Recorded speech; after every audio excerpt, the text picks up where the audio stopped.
What's going on, Soul Tribe? I salute the divinity in you, and welcome to my channel, Alchemist 8. Justin here, and bringing a little nugget to add to the Soul Tribe archive. And in today's video, I'm going to be talking about Saturn in Libra in the fourth house. And this is actually, I think, a pretty dope placement for Saturn to be in, and that's a real praise for Saturn. Now, when you talk about Saturn, the nature of Saturn is challenging. Saturn is the greater malefic. And especially for if you have this is really good to know if you have a day versus a night chart. Because in the day chart, Saturn is challenging, but they are more surmountable challenges. Whereas in a night chart, Saturn is going to be the most challenging planet. So that's just something to bear in mind. But in a less constructive manner, Saturn can be one that can bring about sullenness and just like this kind of forlorn kind of feelings of abandonment and depression. There can be like a laziness or a sluggishness with Saturn. Anything that deals with like hindrances, obstacles, blockages, long lasting chronic punishments and illnesses can be a thing with Saturn. Penalties.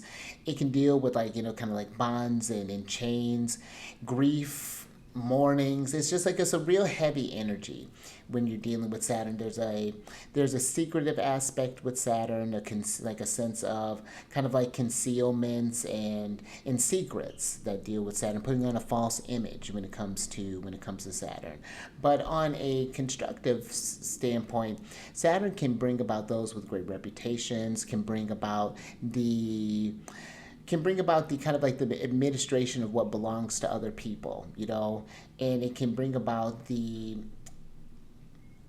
yeah, just like it, but it requires like patience when you think about what Saturn. It's a patience, it's a discipline, but in the long run, Saturn it'll ultimately be worth it, and things get better with Saturn over time. But they are just something that can just they can just take a little bit longer than it does for like than let's say like with Mars, for example.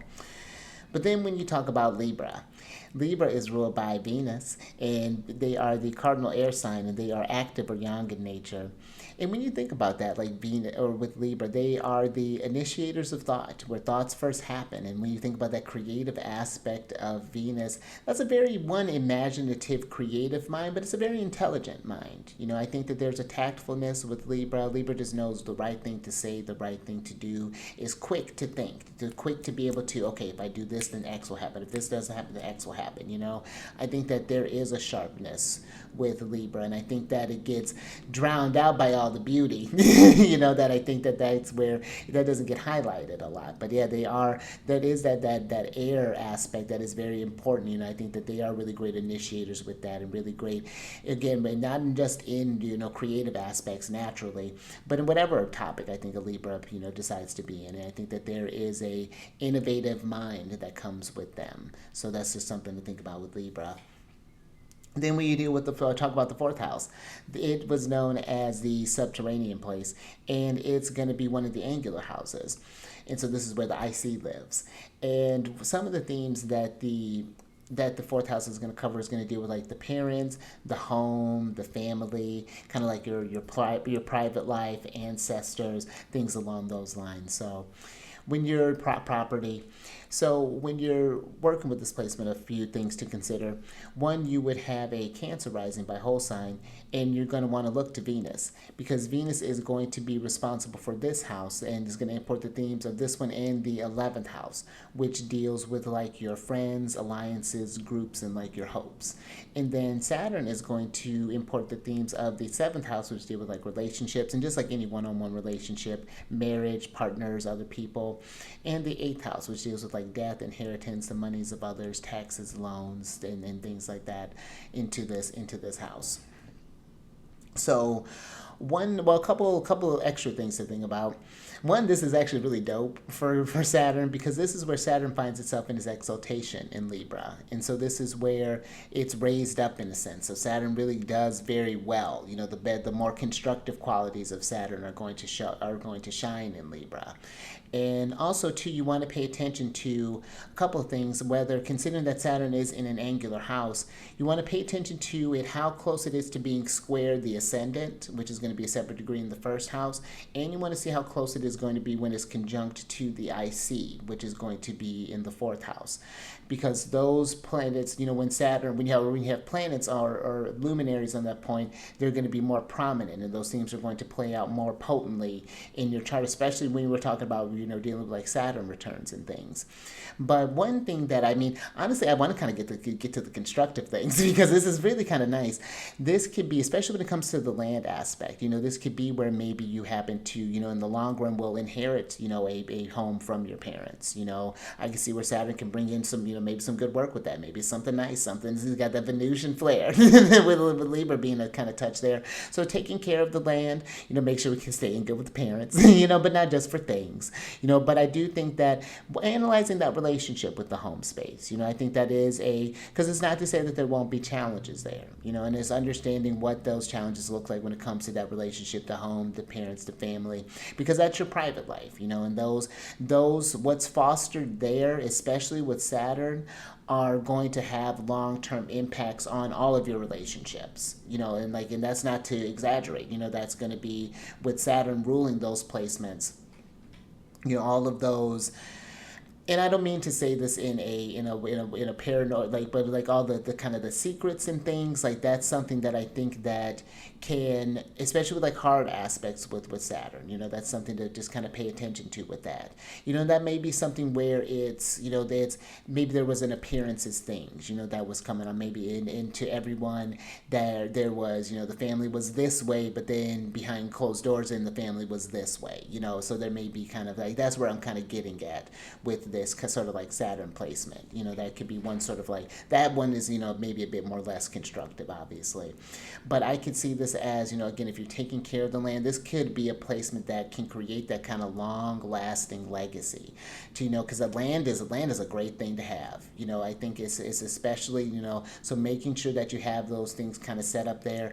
And I know that can be a tougher conversation, obviously, to have. It can lead to, kind of sorrows and things, because no one wants that, necessarily. We'd rather have the parent than the things. But I do think that it is something that eventually that is just having that, having that understanding of what are going to be the responsibilities around the home space, whatever that means for you. And, this could be something where maybe you happen to do something with homes, whether it be renting out different properties. I can see this great for property management. Whatever that's looking at, forming different relationships with other people, receiving resources for other people, managing, doing anything with homes, like whatever that looks like, interior, exterior decorator, landscaping, that any sort of thing, farms, I think that would be a great, having just like a huge plot of land and just, like really kind of tending to some, so that would be an excellent, I think, placement for lawns, for Saturn things, maybe even Saturn can be really kind of closely associated with like kind of waterways and things, so maybe even have some kind of property, maybe even buy some water. And thinking about that, when you think about it, when you're going to invest in a home, and making sure to take your time with that, really thinking about not just the home itself, but thinking about the location. This is something that you want to build up, and how do you, this is, what is this long-term plan thinking like? Plan around the Saturn returns. That could be, really could be really kind of potent things. And I would even say too, if you're able to do. And this might be a little shameless plug, but do like some election astrologies. Find out when are really kind of auspicious days for growing, for building a home, for signing a contract with your home and things. So that could be really kind of beneficial for you. So that way you can have the chart for your home and really kind of manage that and really kind of pay attention to when they're because those can have charts too. And so paying attention when those are having kind of harsh aspects. When you're having harsh aspects with the home and seeing when things are coinciding. So that would be something to consider. And maybe exploring, just if you're someone who maybe likes the cold, just because Saturn can deal with kind of like more kind of colder elements, that may be like a environment to kind of explore. Maybe you're not about that. Maybe you're just like, nope, I've dealt with the cold things. I want to be in the warmth. But. And there may be not even just like, just challenges from parents, but maybe challenges as being a parent, that be like that sort of relationships, and maybe, so that may be something that potentially comes up there. Saturn can sometimes, again, kind of like withhold things. And so, maybe there was this, Especially depending on how Saturn is aspect, maybe there are challenges around, maybe there's nothing to inherit, maybe that's something where you're kind of building, you're the start of a legacy. There's a lot of pressure with that, there's a lot of things, there's a lot of thoughts around that. I would say, well, with Saturn and Libra, where to begin, what's going to be the right move. And I think that with those air sign placements, that can lead to that sort of like analysis paralysis, and that the laziness is not from a fact of not, of not knowing what to do. It's thought about knowing what to do and like where to start, so that could be something that just kind of weighs down on the mind there. But yeah, but that's something where, and that might be something where you maybe happen to inherit a home from, from a marriage, possibly. Maybe your partner happens to have a house. That might even be something in the mix there. Or maybe you happen to take care of other people's homes. So you're just kind of staying, just kind of staying at places and just doing the things. And then I'm just kind of throwing some things out there, but that might be something to kind of consider there. But I would be, again, just kind of mindful about as far as like how you're taking, how you invest in the home, taking out loans, and you're just being responsible